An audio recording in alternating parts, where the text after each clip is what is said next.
Beth Marr. I've been working with adult numeracy students and teachers for almost 30 years now. My main interest is designing hands-on learning activities. Hands-on learning activities that encourage students to interact in pairs and small groups about numeracy concepts. You may ask why. There are several reasons. Traditionally, in school, maths has been taught as a silent, individual activity. In teaching adults, I'm working to change that by promoting more collaborative interactions between learners. First, I want to engage learners in talking and sharing ideas. Their learning's then a much more social experience rather than that lonely, isolated one. And this helps alleviate the anxiety that many adults bring with them to maths or numeracy classes. Secondly, interactive learning involves students in speaking and using the language of numeracy. This helps them clarify meaning. Thirdly, all adults have some maths-related knowledge that they bring to the class. They buy things, they handle money, they make things, they gamble or they play darts, they use maps, plans and diagrams. When you provide an opportunity for students to collaborate on structured tasks, all of this knowledge is available to the group for sharing. This series was filmed in Perth, Western Australia at a professional development workshop for teachers working with adult students. This first video deals with maths anxiety. Maths anxiety is an important place to start because huge numbers of adult students have such negative feelings towards their past maths learning. So many people approach maths with feelings of fear and dread. I want teachers to be aware of that so they can empathise with students and try and make adult numeracy classes very different from maths at school. We started the workshop with an awareness exercise. The group was given these questions, or prompts really, and asked to jot down their initial responses individually. I always do some version of this. I give participants time to have a think and remember their own maths learning experiences and feelings. Then they share them in small groups. Okay, can we just share some of what you've been talking about? Let's start with the memories of maths.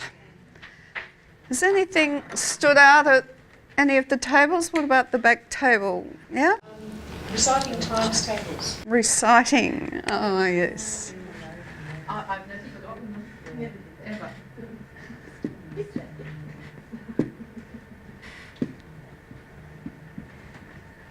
What I remember most about maths at school? Seems like all of our maths teachers, despite their, style, their poor style or their mono style, we all went through the same experience of talk and some of us being okay with that and others not. We all have different learning styles indeed, yeah. Which is what that thing about reciting tables is. There's other theories that visual people didn't do so well reciting and they needed other ways. Different treatment of students, Beth. You know, if you were the student who was really good and you asked a question, the teacher would stop and answer you. But if you were the student who kind of always got it wrong or whatever, you'd be told to pay attention. You know, so I think there was a different validity put on different students' questions. All the subjects that we learn at school, maths is always, it's got a right answer and that's it, it's got one answer, so you've got to know your formulas to get that answer. Whereas in your English and your history, you can much more opinionated subjects, but so your maths teacher I found at school, if you were good at maths, they like you. Because you can do it. It reflects them being a good teacher. So that takes us to maybe maths teachers. So most of them were Old men. old. I did put it down, but something that's just struck me is that I'm not convinced my maths teachers were very good at making a link between what you're doing in the classroom and what you might do with it. The debrief discussion produced quite a lot of laughter, particularly a memory of grey cardigans, the stereotypical maths teacher's uniform. We all roared laughing at that. But although it was really funny, I think there's more to it than just the clothes, unfortunately. I think it probably represents a feeling of greyness that surrounds many adults' memories of maths classes. That's really sad. This activity generates lots of shared stories, memories and fears. It's good to get it in the open because maths anxiety is a very real factor for both learners and for teachers who aren't maths specialists. The participants' memories and reflections always produce a list of factors I want to cover in the workshop. The last question or prompt, a good numeracy teacher, allows the teachers to come up with a list of practices they'd like to adopt as adult numeracy teachers. This means we finish the discussion on a positive note. I think that is, well, all of that's important, but praising people and remembering to praise and remembering that their confidence is what's going to drive their learning in the end. So helping them to find the thing that makes them confident and remembering that this is the struggle that we're helping them with is a really important thing. But what we did get is some of those feelings from intelligent people in this room of nervousness and anxiety. And if you read the literature and if you do any research about maths teaching and people's experiences of maths teaching, it's going to come across that traditional teaching has been a silent classroom with people forced to compete with each other to be better rather than cooperate. A lot of repetitive examples of the same thing, whether it was meaningful or not was not the point. It was repetitive. Not meaningful. Most students wouldn't have a clue why they were doing those things and usually got lost somewhere along the line because of the abstract nature of mathematics. So this is the background from which so many of the students in TAFE are coming. The first person that wrote about it was Sheila Tobias, who was an American, and she described it as this feeling of panic and helplessness and mental disorganisation, the fuzzy brain that arise among people when they're required to solve a mathematical problem. There's a thing that I'll talk a bit more about later called what people now call is invisible numeracy. The numeracy that we don't realise we have.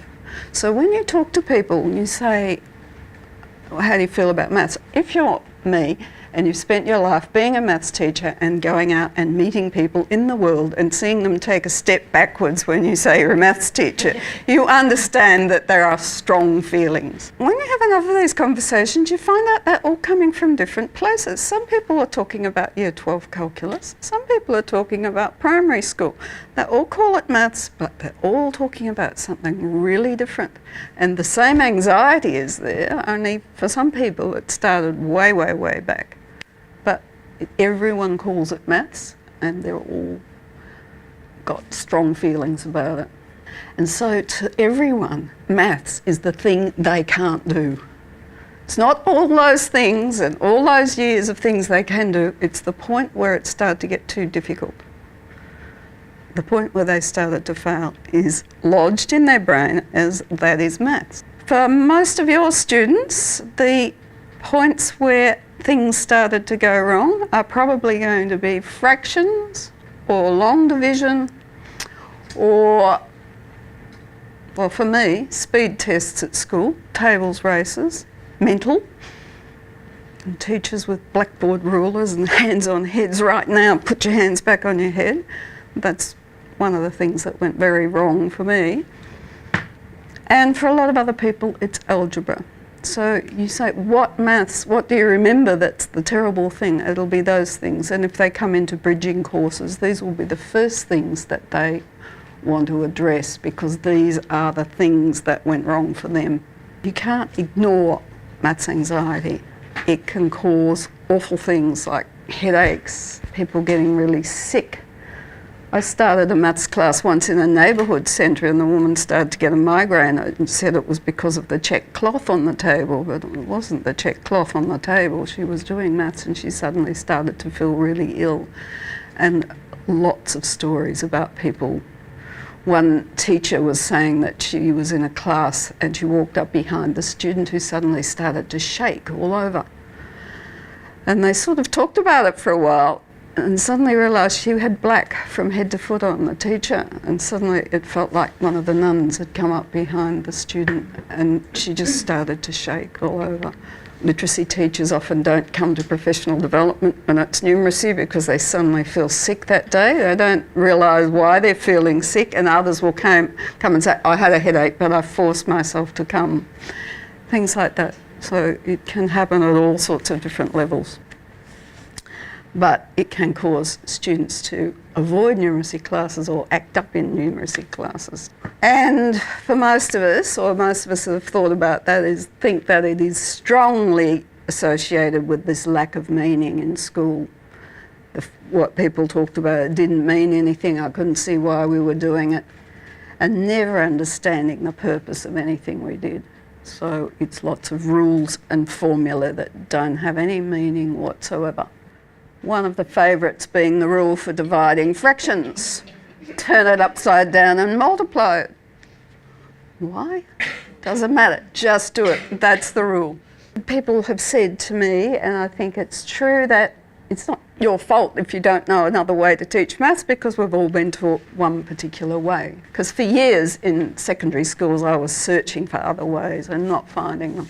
So rather than being all the things we talked about it before, we don't want to make it abstract, we want to make it connected to something. We want to make it as visual as we can. We want to make it hands-on, and something I'm going to talk a lot about, linked to language.